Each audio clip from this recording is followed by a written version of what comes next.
Hello, today we're going to talk about the Atari ST. Look at this beautiful yellow beast. I call it Old Yeller.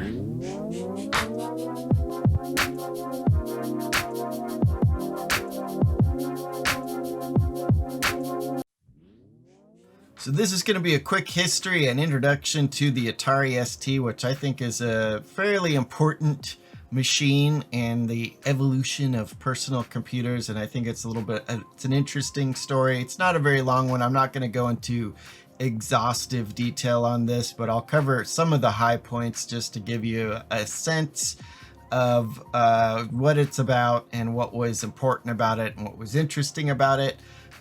There will be a follow-up video after this one where Kraz, the brains of the operation, does a repair on his personal Atari ST, which is something he recently got, and the one I showed you at the beginning is one I recently got. In fact, I got mine 2 days ago. I still haven't even powered it on yet, so this is new addition to the collection here, so this is why I wanted to make a video about it. The ST stands for 1632, and what that's a reference to is it had an external 16-bit bus and an internal 32-bit bus. That's all you really need to know about that. I won't go into the technical details of what that exactly means if you don't know, so you can look that up on your own. In 1985 is when they announced the Atari ST, and that was at the CES show in Vegas. So that was 1985. But before we get to that, there's a little interesting tidbit that I should mention, and that involves the somewhat rivalry that existed before with Atari and Commodore, at least in regards to the personal computer space, and I guess by extension games as well. And it's sort of a precursor of the whole Nintendo versus Sega or IBM versus Mac kind of a situation where you had Atari fanboys and Commodore fanboys, and they would argue, about which one was better. So it was kind of that sort of a situation existed in years prior with the two companies. One of the founders of Commodore was named Jack Tramiel, and he was instrumental in sort of building Commodore into what it was. Incidentally, he had a reputation as being a pretty cutthroat businessman, and he sort of saw it as going to war, doing business deals was a battle, kind of that was his mindset. And he also didn't seem to have huge respect for software developers. He valued hardware over software, it seemed to be. So software developers, it seemed, didn't like dealing with them. They didn't really care much for him, and there's references on things that I've read of that they kind of referred to him as Attila the Hun or Jabba the Hutt or Darth Vader even. So they didn't like dealing with him. He was pretty, like I said, cutthroat business guy, so they didn't love him too much, which will end up having an effect on the Atari later on, and you'll see why in a second. Basically, Jack Tramiel was a important figurehead throughout the entire Commodore life up until 1984, where in January he abruptly left Commodore, and there wasn't much explanation given, but it seemed like it was a bad breakup. And so there was some tension there and some drama, and there's speculation of what that was about exactly, but essentially the bottom line was they didn't end on good terms. So Jack leaves Commodore in 1984 in January, and he immediately puts together a plan to go to war again in the computer space and develop something new and prove himself once again. He does this by, forming a new company called Tramiel Technology. And meanwhile, during 1984, Atari was having a rough time. There was the video game crash, and they were supposedly or reportedly losing $1 million a day. So not in the greatest time for Atari. So Jack goes to Warner, who owned Atari at the time, and negotiates to buy the consumer division of Atari. And so in June of 1984, that deal was done. And so that meant Jack owned the consumer, the computer section and the gaming division of Atari. So he goes to work creating the next generation of Atari computer, and that becomes the ST. The Atari ST is announced in January 1985 at the CES show in Las Vegas. The first edition was the Atari 520 ST, and then in 1986, the 1040 ST comes out, which was an improved version. And there's various flavors of the ST that came out over the years. So the 1040 STF is the one that I have and Kras has, and the F means that it comes with a floppy drive built in.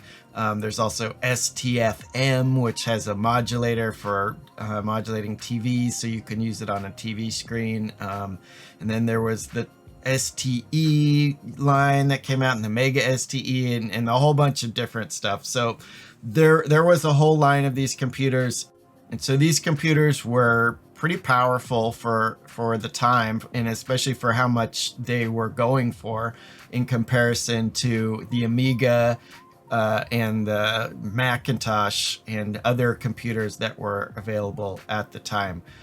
Side note, there was also some more corporate drama in regards to Amiga, which ended up being bought by Commodore and becoming one of the major competitors to Atari computers.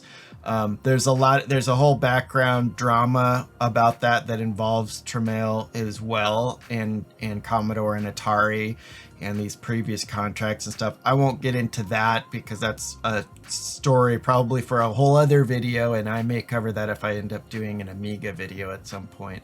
But just side note, there's a lot of Game of Thrones-y sort of background drama going on between all these companies. So anyhow, the Atari ST was a pretty good computer. The problem was a lot of the software developers were aware of Jack's reputation, and like I say, they didn't like him. They saw him as a Jabba the Hutt type guy that they didn't want to make a deal with. So most of the big publishers, especially for games like Electronic Arts and Activision, were making games for the Amiga, at least initially, and so Atari only got some more of the smaller developers to commit to making software for them. Again, that was because of Jack's reputation coming back to haunt him. Another interesting fact about this is that in 1986, it was the first personal computer to drop below the $1,000 price tag, which was pretty significant because at that time personal computers were very expensive. So something that came out below $1,000 was a pretty big deal. Such a big deal that Byte magazine featured it on the front cover of the magazine in March of 1986. The CPU of the Atari ST is the Motorola 68000. This was actually a very popular chip of the time and used in many different applications and machines.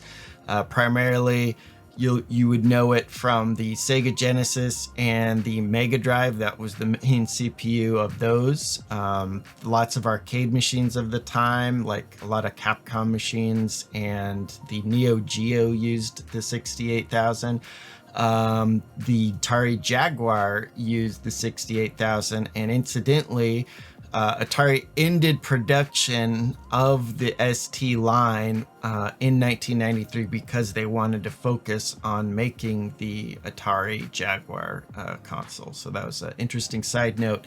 Another interesting thing to note about the Atari ST was that it came with MIDI ports built into it, which was significant because MIDI is a port that is used primarily in music. So you can connect, say, an electronic keyboard or something into the Atari ST. You can place music and it'll be recorded into the computer, and there's various softwares. I think Cubase was one of the more popular ones that you could then manipulate the music in the computer, and you can add layers or different instruments. You can output it to different things. So basically a lot of big musicians of the time used the Atari ST in producing their music. If you've heard Fatboy Slim, you've heard Atari ST music. Well, not created solely by the Atari ST, but Atari ST was sort of an integral part in the production of Fatboy Slim's music. For example, Depeche Mode, their album Songs of Faith and Devotion, which was a pretty big album of theirs, that had an Atari ST involved in the production. There's a German electronic group that's pretty big called Tangerine Dream, and most of their 80s and 90s albums used an Atari ST. Darude, who you've probably heard his song Sandstorm.